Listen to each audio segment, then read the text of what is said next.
Hello all, welcome to ఇన్ఫోటాక్స్.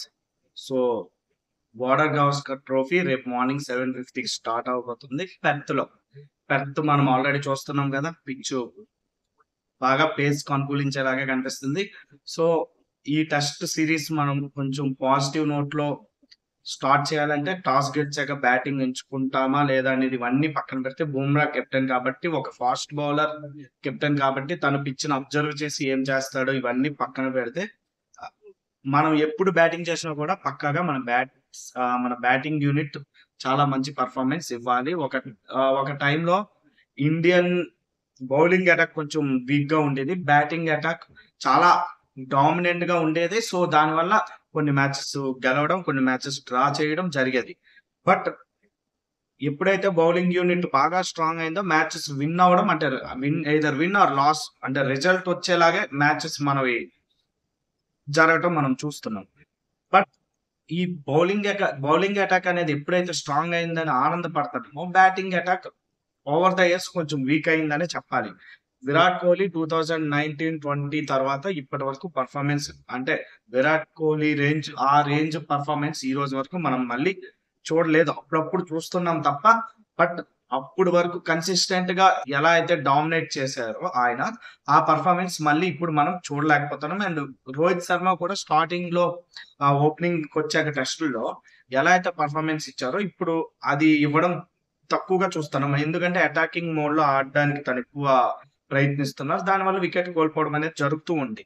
But ఈ first test కి ఎలాగలేరు. So first test కే మనకి ఒక విధంగా చెప్పాలంటే ఆ నిజంగా మనం విన్ అవ్వడానికి ఇదే ఐడియల్ సిచ్యువేషన్ అని నేను అనుకుంటున్నాను. అంటే ఏంటి, టీమ్ లో ఇన్ని రకాల గందరగోళాలు ఉన్నాయి కదా, ఇప్పుడే ఎందుకు మనం విన్ అవ్వడానికి ఐడియల్ కండిషన్ అంటే, ఒకసారి అంటే ఇప్పుడు ఫర్ ఎగ్జాంపుల్ అందరు లెజెండ్స్ టీమ్ లో ఉన్నారు, అందరూ సూపర్ గా పర్ఫార్మెన్స్ ఇస్తున్నారు, ఫుల్ ఫామ్ లో ఉన్నారు అన్నప్పుడు ఎప్పుడు మనం దెబ్బేసాం.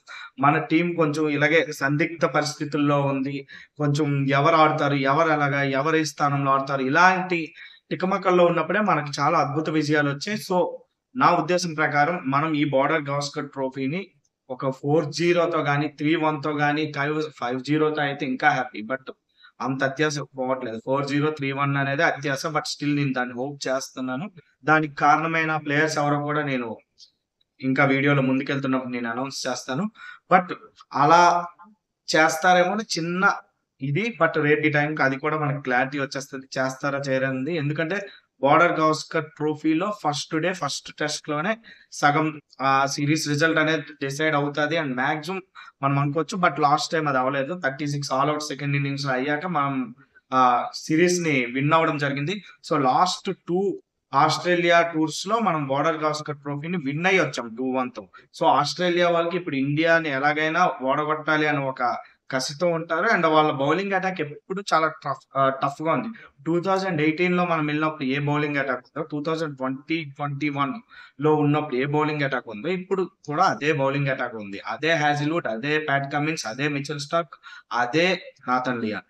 సో ఈ నలుగురు అలానే ఉన్నారు. బట్ మనకి 2018 నుంచి అలాగే బౌలర్స్ ఎవరో ఒకరు మారుతూ వచ్చారు. బట్ వాళ్ళకున్నన్ని వికెట్స్ లేవు, వాళ్ళకున్నంత ఎక్స్పీరియన్స్ లేదు. మన దగ్గర ఉన్న ఒకే ఒక experience gun bowler, magical bowler, match performer ఎవరు అంటే జస్ప్రీత్ బుమ్రా. బుమ్రాకి ఎవరో ఒక బౌలర్ పర్ఫెక్ట్ గా సపోర్ట్ ఇస్తే మ్యాచ్ మన చేతిలో ఉంటుంది అనడంలో ఎటువంటి సందేహం లేదు. సో ఆ పర్ఫెక్ట్ బౌలర్ మహమ్మద్ సిరాజ్ అవ్వాలనేది నా ఉద్దేశం. ఎందుకంటే లాస్ట్ టైం బోర్డర్ గవస్కర్ ట్రోఫీలో మనం విన్ అవ్వడానికి సిరాజ్ చాలా ముఖ్య కారణం. వాళ్ళ ఫాదర్ చనిపోయారని తెలిసి కూడా లేదు, తను స్క్వాడ్ లో ఉన్నాడు. అంటే 15 మెంబర్స్ స్క్వాడ్ లో కూడా లేదు, రిజర్వ్ బెంచ్ లో ఉన్నాడు ఇంచుమించుగా చెప్పాలంటే. Extra bowler, net bowler. So అనుకోకుండా టీమ్ లో ప్లేస్ లేదు, నేను వెళ్ళను ఇక్కడే ఉంటానని చెప్పడం, అనుకోకుండా టీమ్ లో ప్లేస్ రావడం, 5 వికెట్ హాల్ రావడం, ఆ తర్వాత గబ్బా టెస్ట్ లో కూడా వికెట్ టు వికెట్ బౌలింగ్ వేయడం. సిరాజ్ లాంగ్ స్పెల్స్ వేస్తాడు అండ్ కన్సిస్టెన్సీ చాలా గట్టిగా, అంటే అటాకింగ్ మోడ్ అనేది ఓన్లీ బౌలింగ్ లోనే కాదు, యాటిట్యూడ్ లో కూడా చూపిస్తాడు. సో సిరాజ్ లాంటి బౌలర్ బుమ్రాకి సపోర్ట్ చేస్తే, ఒక బ్యాట్స్మెన్ ఒక ఎండ్ లో సిరాజ్ ప్రెజర్ చేస్తే బుమ్రాకి చాలా ఈజీ అవుతుంది. ఎందుకంటే బుమ్రాని ఎలాగా బ్యాట్స్మెన్ రెస్పెక్ట్ చేస్తారు. ఆ రెస్పెక్ట్ చేయడంలోనే వికెట్ పక్కాగా సమర్పించుకుంటారు. సో సిరాజ్ ఎంత గట్టిగా ప్రెజర్ పెట్టగలిగితే అది బుమ్రాకి ప్లస్ అవుద్ది, టీమిండియాకి ప్లస్ అవుద్ది. అంటే బుమ్రా పని ఈజీ అవుద్ది. సో సిరాజ్ ఈ టెస్ట్ సిరీస్ లో మళ్ళీ తన ఫామ్ లోకి రావాలనేది నేను ఎక్కువ కోరుకుంటున్న విషయం. బట్ ఫస్ట్ టెస్ట్ లో అయితే సిరాజ్ డ్రాప్ చేయరు. ఫస్ట్ టెస్ట్ ఏమైనా తేడా కొడితే అప్పుడు మళ్ళీ ప్రసిద్ధ్ కృష్ణ వీళ్ళు ఎవరి మీదకైనా వెళ్తారు. బట్ మన బౌలింగ్ యూనిట్ అనేది 4 పేసర్స్ 1 స్పిన్నర్ తో వెళ్తారా, లేకపోతే 3 పేసర్స్ 2 స్పిన్నర్స్ తో వెళ్తారా అనేది నాకు తెలీదు. నా ఉద్దేశం ప్రకారం అశ్విన్ ని టీమ్ లో ఉంచాలి. అశ్విన్ ని టీమ్ లో ఉంచితే బ్యాటింగ్ అంత చేయగలడా లేదా అనేది డౌట్. ఎందుకంటే లాస్ట్ టైం అశ్విన్ అమ్మ విహారీ మనకి టెస్ట్ డ్రా చేశారు. సో ఆ టెస్ట్ డ్రా చేయడమే గబ్బాలో విన్ అవడానికి కూడా మంచి మోటివేషన్ సెట్ అయింది అనేది ఇప్పటికే మనం అనుకుంటున్న విషయం. సో అశ్విన్ బ్యాటింగ్ చేయగలడు, కానీ ప్రతిసారి అలాగే చేయగలడా? సో అశ్విన్ వద్దు అనుకుంటే జడేజా టీమ్ లో పెట్టుకుంటే, ఓన్లీ 1 స్పిన్నర్ జడేజా తీసుకుంటే, జడేజా స్పిన్ లో అన్ని వేరియేషన్స్ తీయగలడు. బాల్ టర్న్ అయ్యిందంటే జడేజా బాగానే వేయగలడు. బట్ పిచ్ నుంచి ఏమీ సహకారం లేనప్పుడు అశ్విన్ చేసినంత జడేజా చేయగలడా అనేది నాకు డౌట్. సో అశ్విన్ జడేజా ఇద్దరు ఉంటే నో ప్రాబ్లం. సో ముగ్గురు పేస్ బౌలర్స్ ఎవరు? ఆకాశ్దీప్ నుంచుతారా? ఆకాశ్దీప్ నుంచితే బెస్ట్ అనేది నా ఉద్దేశం. లేదా హర్షిత్ రాణా నుంచితే బ్యాటింగ్ కొంచెం బలం చేకూరుతుంది అనిపిస్తే హర్షిత్ రాణా గట్టిగా గంభీర్ చెప్పి, అలాగే కోల్కతాలోనే హర్షిత్ రాణా ఉన్నప్పుడు గంభీర్ అక్కడ కోచ్ కాబట్టి నువ్వు గట్టిగా వేయాలి బౌలింగ్, నీ యాటిట్యూడ్ అన్ని లైన్ అండ్ లెంత్ లు అన్ని కరెక్ట్ గా ఉండాలి అని చెప్తే హర్షిత్ రాణా బెటర్ ఆప్షన్ అనేది నా ఉద్దేశం. సో హర్షిత్ రాణా, మహమ్మద్ సిరాజ్, జస్ప్రీత్ బుమ్రా వీళ్ళు ముగ్గురు పేసర్స్ ఉంటారు. అండ్ అశ్విన్, జడేజా వీళ్ళ 5 బౌలర్స్. సో ఇక్కడికి 5 అయిపోయారు టీమ్ లో మనకి. వీళ్ళలో బ్యాటింగ్ ఎబిలిటీ ఉన్నది హర్షిత్ రాణాకి కొంచెం ఉంది, జడేజా చాలా ఎబిలిటీ ఉంది, అశ్విన్ కూడా ఎబిలిటీ ఉంది, బుమ్రాకి ఓకే, సిరాజ్ కి నో. సిరాజ్ అప్పుడప్పుడు డిఫెన్స్ చేయగలడు, బట్ ఓకే సిరాజ్ ని బుమ్రాని పక్కన పెడితే ప్యూర్ గా బ్యాటింగ్ ఎబిలిటీస్ ఎంతో కొంత ఉన్నాయి అనిపించుకునేది ముగ్గురు ఉన్నారు. సో మనకి ముగ్గురు బ్యాటర్స్ ఇష్యూ తీరండి. మరొక పేస్ బౌలర్ ఉండాలి అనుకుంటే మాత్రం పేస్ ఆల్రౌండర్ గా నితీష్ రెడ్డికి మనం డెబ్యూట్ ఇస్తే బెస్ట్ అనేది నా ఉద్దేశం. And Nitish Reddy line and length బాగా వేస్తాడు. ముంబై సౌరాష్ట్ర టీమ్స్ లాంటి వాటి మీద కూడా వికెట్స్ ఉన్నాయి. ఏదో చిన్న చిన్న టీమ్స్ మీద వికెట్స్ లేవు నితీష్ రెడ్డికి. సో నితీష్ రెడ్డిని కూడా ఉంచుకుంటే నెక్స్ట్ బ్యాటింగ్ ఎవరు? అసలు ఇప్పుడు నితీష్ రెడ్డితో 6 అయిపోయారు. సో 5 సాలిడ్ బ్యాటర్స్ కావాలి. రోహిత్ శర్మ ఫస్ట్ మ్యాచ్ కి లేడు. సో రోహిత్ శర్మ లేడు కాబట్టి యశస్వి జైస్వాల్ ఓపెనింగ్ చేస్తారు. యశస్వి జైస్వాల్ తో ఎవరు ఓపెనింగ్ చేస్తారు? 1 డౌన్ లో మనకు ఒక ప్లేయర్ కావాలి. 2 డౌన్ లో విరాట్ కోహ్లీ ఉన్నాడు. బట్ 2 డౌన్ లో ఉంటాడా 1 డౌన్ కి వస్తాడు అనేది పక్కన పెడితే రిషబ్ పంత్ టీమ్ లో వికెట్ కీపర్. సో అక్కడికి మనకి 7 అయిపోయారు.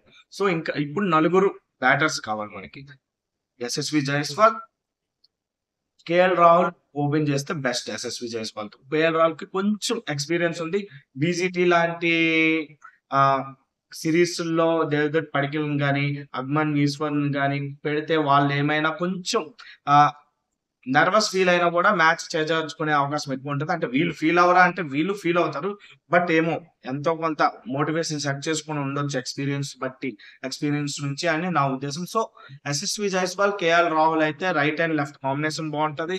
సో కొంచెం మనకి టైం దొరుకుతుంది అని అనిపిస్తుంది. బాల్ ని కొంచెం పిచ్చును కూడా అన్ని రకాలుగా సాఫ్ట్ చేస్తారని అనిపిస్తుంది. So Yashasvi Jaiswal, KL Rahul open చేస్తే బెస్ట్. 1 డౌన్ లో ధ్రువ్ జురేల్ ని పెట్టుకుంటేనే బెస్ట్ అనేది నా ఉద్దేశం. కోహ్లీని పెట్టుకుంటే బెస్ట్. మరి 1 డౌన్ లో ధ్రువ్ జురేల్ ఎలా పెట్టేస్తారు? ఎక్స్పీరియన్స్ లేదు. సడన్ గా 1 డౌన్ లో ఎలా పంపిస్తారు? అవుట్ అయిపోతే కెరీర్ కే పోద్ది. అంటే మనకి ఎలాగో వరల్డ్ టెస్ట్ ఛాంపియన్షిప్ కూడా ఇప్పుడు చాలా ఇంపార్టెంట్ కాబట్టి అంటే ఇలాంటి సిచ్యువేషన్స్ లోనే టఫ్ గా మంచి ప్లేయర్స్ అనేది బయటికి రావడం జరుగుతుంది. మనం అలాగా 2014 సిరీస్ లోనే విరాట్ కోహ్లీని చూసాం, అజింక్య రహానేని చూసాం, మురళీ విజయ్ చూసాం, చంద్రేశ్వర్ పుజారా ఇలాంటి వాళ్ళందరినీ మనం 2014 కి ముందు జరిగిన బోర్డర్ గవాస్కర్ ట్రోఫీస్ లో వాళ్ళ ఇదనేది మనం చూసాం ఇంటర్నేషనల్ టెస్ట్ క్రికెట్ లోకి.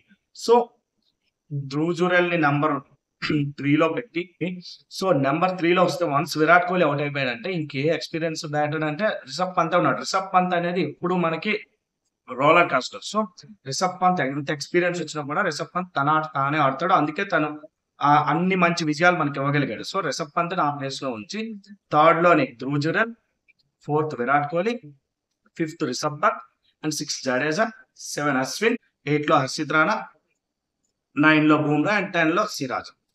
సో ఇలా మనకి ఉంటది ఆర్డర్. సో బ్యాటింగ్ కూడా కొంచెం స్ట్రాంగ్ అవుద్ది. లేదు ఒక స్పిన్నరే కావాలి అనుకుంటే మరొక బ్యాటర్ ని మనం హైర్ చేసుకోవచ్చు. బట్ ఇది నాకు తెలిసినంత వరకు బెటర్ కూర్పు అనేది నా ఉద్దేశం. సో మనమైతే రేపు మ్యాచ్ కోసం చాలా ఈగర్ గా వెయిట్ చేస్తున్నాం. బట్ మనం ఆస్ట్రేలియా బౌలింగ్ కోసమే ఎక్కువ వరి అవ్వాలి. బ్యాటింగ్ కోసం ఎక్కువ వరి అవ్వక్కర్లేదు అనేది నా ఉద్దేశం. సో బ్యాట్స్మెన్ కరెక్ట్ గా డీల్ చేయగలిగితే బౌలర్స్ కూడా మ్యాచ్ ని ఎంతో కొంత డీల్ చేస్తారు. మనకి విజయం అనేది వస్తుంది. ఫస్ట్ మ్యాచ్ విన్ అనేది ఆస్ట్రేలియాలో మనకి చాలా బూస్ట్ ఇస్తుంది. సో ఇలా చేస్తే పనికి వస్తుందని నాకు అనిపిస్తుంది. అండ్ మీకేమనిపిస్తుందో కామెంట్ చేయండి. Thank you.